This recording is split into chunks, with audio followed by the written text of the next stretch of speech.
નમસ્કાર ગુજરાત આજના મુખ્ય સમાચારો ઉપર નજર કરીએ એ પહેલા ચેનલ ઉપર નવા છો તો ચેનલને સબસ્ક્રાઇબ કરી દેજો। નમસ્કાર ગુજરાત, સૌથી પહેલા અત્યારના તાજા સમાચાર ઉપર નજર કરીએ તો ગુજરાત સરકારે ગ્રામીણ વિસ્તારમાં ઈ સેવાઓ પૂરી પાડવા માટે ઈ ગ્રામ વિશ્વગ્રામ યોજના શરૂ કરી છે। ગુજરાતના મુખ્યમંત્રી ભૂપેન્દ્ર પટેલે શુક્રવારે જણાવ્યું હતું કે સરકારે નિર્ણય લીધો છે કે ગ્રામીણ કોમ્પ્યુટર ઉદ્યોગ સાહસિક તરીકે કામ કરતા ગ્રામીણ યુવાનોને હવે દરેક કામ માટે ઓછામાં ઓછા 20 રૂપિયા મળશે। ગુજરાતના મુખ્યમંત્રીએ એ પણ જણાવ્યું કે રાજ્ય સરકારે ગ્રામીણ વિસ્તારમાં રહેતા નાગરિકોને શહેરી વિસ્તારમાં જેવી ઈ સેવાઓ અને માહિતી ટેકનોલોજી પૂરી પાડવા માટે ઈ ગામ વિકાસ ગામ યોજના શરૂ કરી છે। આ યોજનામાં 7 બાર 8 દસ્તાવેજો, આધાર કાર્ડ, ખેડૂત નોંધણી, ટેકાના ભાવે કૃષિ પેદાશો ખરીદવા, જન્મ અને મૃત્યુ પ્રમાણપત્ર, આવક પ્રમાણપત્ર આપવા અને રેશન કાર્ડમાં પુરાવા માટે ફોર્મ ભરવા જેવી સેવાઓનો સમાવેશ થાય છે। આ ઉપરાંત રાજ્ય સરકારના વિવિધ વિભાગો વિવિધ યોજનાઓ માટે ડેટા એન્ટ્રીનું કામ વિલેજ કોમ્પ્યુટર ઉદ્યોગ સાહસિકો એટલે કે VCE ને સોંપે છે। સંબંધિત વિભાગે દરેક કામ માટે પ્રતિ યુનિટ કમિશન 20 રૂપિયા નક્કી કરવામાં આવ્યું છે। મિત્રો, ત્યાં પછીના સમાચાર ઉપર નજર કરીએ તો ગરીબો માટે આશીર્વાદ રૂપ છે આ યોજના। ગુજરાત સરકાર દ્વારા આર્થિક રીતે નબળા વર્ગની દીકરીઓના લગ્ન પ્રસંગે મદદરૂપ થવા માટે કુંવરબાઈનું મામેરું યોજના ચલાવવામાં આવે છે। આ યોજના હેઠળ સામાજિક ન્યાય અને અધિકારિતા વિભાગ દ્વારા લાયક લાભાર્થી કન્યાને 12,000 રૂપિયાની આર્થિક સહાય મળે છે। આ માટે અરજદારે ઈ સમાજ કલ્યાણ પોર્ટલ પર ઓનલાઈન અરજી કરવાની રહેશે। આ યોજના અનુસૂચિત જાતિ, જનજાતિ અને અન્ય પછાત વર્ગના પરિવારો માટે આશીર્વાદ રૂપ સાબિત થઈ છે। મિત્રો, દેશના સમાચાર ઉપર નજર કરીએ તો સરકાર 4% વ્યાજદરે 5 લાખ રૂપિયા સુધીની લોન ખેડૂતોને આપશે। કિસાન ક્રેડિટ કાર્ડ યોજના દેશના કરોડો ખેડૂતોને ખૂબ જ સસ્તા દરે લોન પૂરી પાડે છે અને આ યોજનાનો હેતુ ખેડૂતોને ખેતી સંબંધિત પ્રવૃત્તિઓ માટે સમયસર અને સરળ લોન આપવાનો છે। આ યોજના હેઠળ ખેડૂતો ટૂંકા ગાળાની ખેતી, લણણી પછીના ખર્ચ, ઘરની જરૂરિયાતો, પશુપાલન અને ખેતરોમાં સમારકામ જેવી ઘણી બાબતો માટે લોન લઈ શકે છે। સરકાર આ યોજનામાં 2% વ્યાજ દરે સબસિડી અને 3% સમયસર ચૂકવણી બોનસ આપે છે, જેથી ખેડૂતો માત્ર 4% વાર્ષિક વ્યાજ દરે લોન મેળવી શકે છે। કિસાન ક્રેડિટ કાર્ડ યોજના 1998માં ખેડૂતોને ખેતી અને અન્ય જરૂરિયાતો માટે સમયસર લોન આપવાના હેતુથી શરૂ કરવામાં આવી હતી। આ દ્વારા ખેડૂતો બીજ છે, ખાતર છે, ખેતીના સાધનોની ખરીદી કરી શકે, જેથી ખેડૂત મિત્રો ઊંચા વ્યાજ દરે લોન ન લેવી પડે। આ કાર્ડ ડેબિટ કાર્ડની જેમ પણ કામ કરે છે, જેના દ્વારા ખેડૂતો ATMમાંથી પણ પૈસા છે એ ઉપાડી શકે છે। મિત્રો, ત્યાં પછીના સમાચાર ઉપર નજર કરીએ તો સૌથી મોટા સમાચાર સામે આવી રહ્યા છે। 31 તારીખ પહેલા કરી લેજો આ કાર્ય પૂર્ણ। થોડા દિવસો બાદ વર્ષ બદલાઈ જશે, આજ સાથે ઘણા નિયમો પણ બદલાઈ જશે। આવામાં ઘણા કામોની અંતિમ તારીખ પણ 31 ડિસેમ્બર આપવામાં આવી છે। આ કામ તમે કરી શકો છો તો વાંધો નહીં, પણ જો ચૂકી જશો તો તમારે મોટા નુકસાન સહન કરવાના વારા આવી શકે છે। જો તમે હજુ સુધી કેટલાક મહત્વના કાર્યો પૂર્ણ કર્યા નથી તો તરત જ આ કાર્ય પૂર્ણ કરી લેજો। ચાલો મિત્રો જાણીએ કે 31 તારીખ પહેલા કયા કયા કાર્ય છે તમારે પૂર્ણ કરવા પડશે। તો સૌથી પહેલા મિત્રો, પાન કાર્ડ અને આધાર કાર્ડ લિંક કરવાની છેલ્લી તારીખ જાહેર કરવામાં આવી છે। જો તમારો આધાર કાર્ડ 1 ઓગસ્ટ 2024 પહેલા કે તે પહેલા બનેલું હોય તો તેને પાન કાર્ડ સાથે લિંક કરવું અનિવાર્ય છે।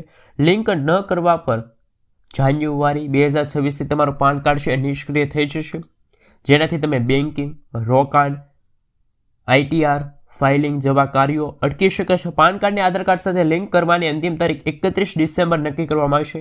તમે આવકના ફાઇલિંગ પોર્ટલ પર જઈને પાન કાર્ડને આધાર કાર્ડ સાથે લિંક છે કરાવી શકો છો। સહેલાઈથી તમે લિંક છે કરી શકો છો।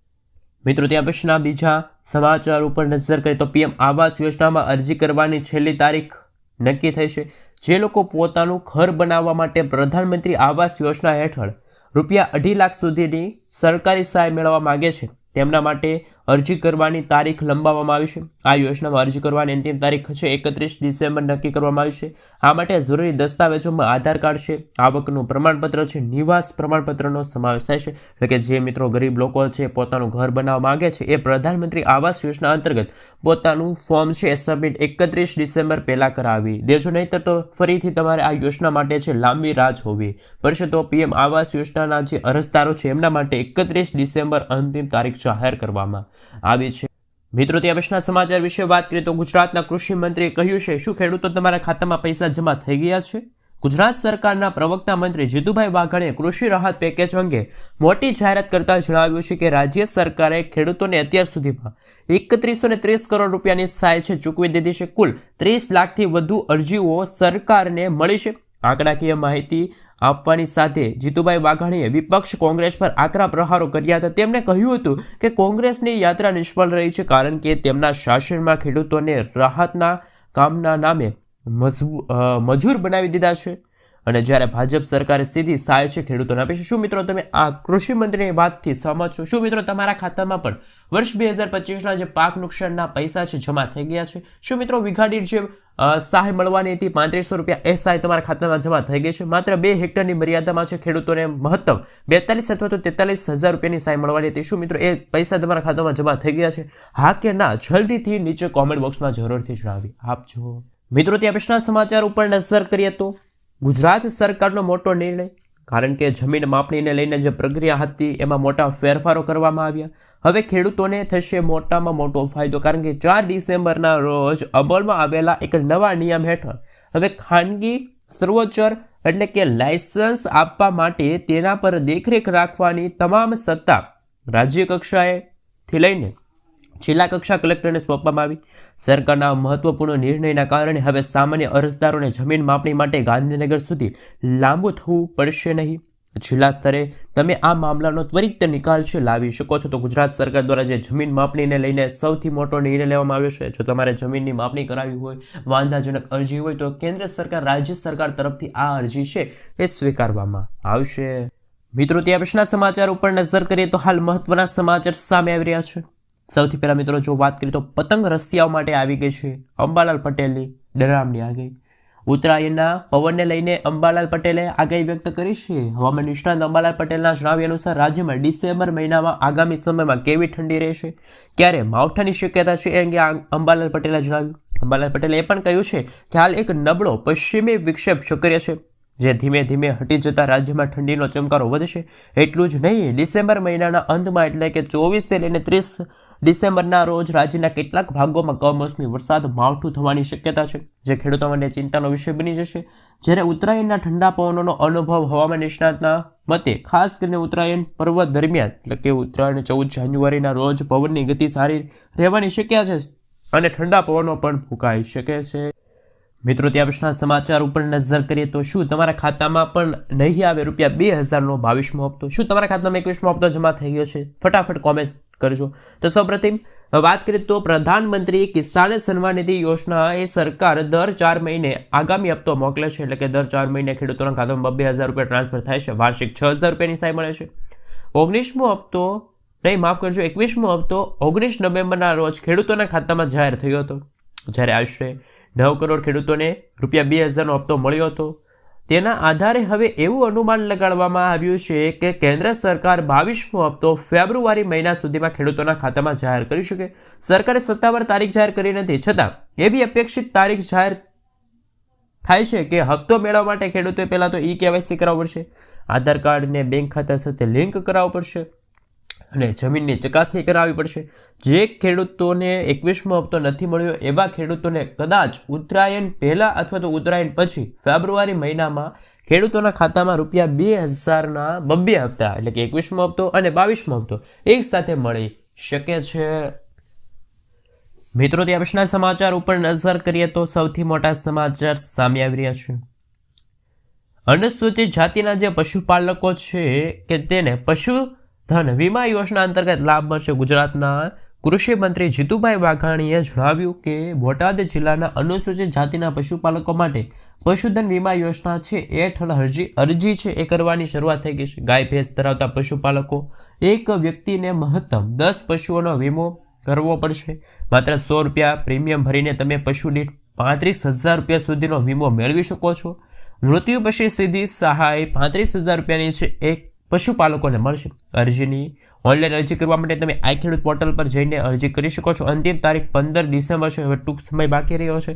તો ખાસ કે મિત્રો પશુપાલકો છે એ પશુધન વીમા યોજના છે અરજી નોંધાવી શકે છે.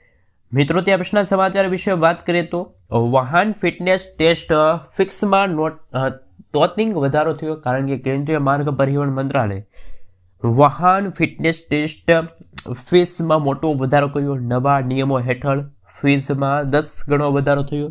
20 વર્ષથી જૂની બસ ટ્રકની ફીસ 2500 રૂપિયાથી વધીને 25,000 થઈ અને જે મોટા વાહનો છે એમાં 15,000 થઈ. 10 વર્ષથી વધુ જૂના વાહનો માટે ફેરફારોનો સૌથી વધુ અસર થઈ. 20 વર્ષથી જૂના ટુ વ્હીલરની ફીસ 600 રૂપિયાથી વધીને 2,000 રૂપિયા થઈ છે. તો વાહન ચાલકો માટે વાહન ફિટનેસને લઈને ફીસમાં ભારે વધારો જોવા મળી રહ્યો છે. તો વાહન ચાલકો પણ અત્યારે ચિંતામાં મુકાઈ ગયા છે. મિત્રો ત્યાં પછીના સમાચાર વિશે વાત કરીએ તો જૂના બગીચા નવસર્જન કરવા માટે 50,000 રૂપિયાની ખેડૂતોને સહાય મળવા પાત્ર રહેશે. જો કોઈ પણ ખેડૂત મિત્રો બાગાયત ખેતી કરી રહ્યા હોય અને તેને આંબા છે, લીંબુના જૂના બગીચાઓ છે, તેના માટે નવસર્જન કરવા માટે સરકાર દ્વારા સહાય આપવામાં આવે છે. યોજનાની અંદર જો કોઈ પણ ખેડૂત મિત્રોને આંબાના ભાગમાં અંદાજિત 30 થી 50, લીંબુના પાક માટે 20 વર્ષથી જૂના અંદાજિત જૂના બગીચા હોય, નવીનીકરણ કરવા માટે ખર્ચમાં મિત્રો સરકાર દ્વારા સમયસર સહાય પૂરી પાડવામાં આવશે. આ યોજના અંદર આંબાના એકમોના ખર્ચ મહત્તમ પ્રતિ હેક્ટર દીઠ 80,000 રૂપિયા, જેમાં કટનિંગ હોય, પુનિંગ હોય જેવા એકમ ખર્ચે સાધનો, સર્વર વગેરે મહત્તમ 40,000 હેક્ટરે. આ સાથે મિત્રો જો વાત કરીએ તો 20,000 રૂપિયા ટ્રેક્ટર ખર્ચના 50% અને મહત્તમ 40,000 હેક્ટર બેમાંથી જે ઓછું હોય તે સહાય મળવા પાત્ર રહેશે. લીંબુના પાક એકમ ખર્ચમાં મહત્તમ 50,000 રૂપિયા પ્રતિ હેક્ટર, જેમાં કટિંગ અને મશીનના સાધનોની અંદર 20,000 રૂપિયા અને અલગ આંબા હોય લીંબુ માટે 0.20 થી લઈને 2 હેક્ટર સુધીની મર્યાદામાં સરકાર દ્વારા આ સહાય છે એ પશુપાલકોને, ખેડૂતોને અને જે ખેડૂત મિત્રો જે ખેતી કરતા હોય, બાગાયતી ખેતી કરતા હોય એવા ખેડૂતો માટે મહત્વના સમાચાર સાબિત થઈ રહ્યા છે.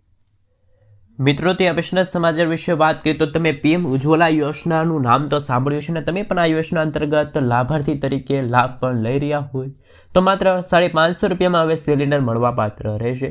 ભારત સરકાર ગરીબ અને મધ્યમ વર્ગના પરિવારોને રસોઈ ગેસના વધતા ખર્ચને રાહત આપવા માટે વિવિધ યોજના ચલાવે છે. તેમાંની સૌથી વધુ લોકપ્રિય અને ફાયદાકીય યોજના છે પ્રધાનમંત્રી ઉજ્જવલા યોજના. જો તમે આ યોજનામાં નોંધાયેલા છો તો સરકાર તમને દર સિલિન્ડર પાછળ સીધી 300 રૂપિયાની સબસિડી આપે છે.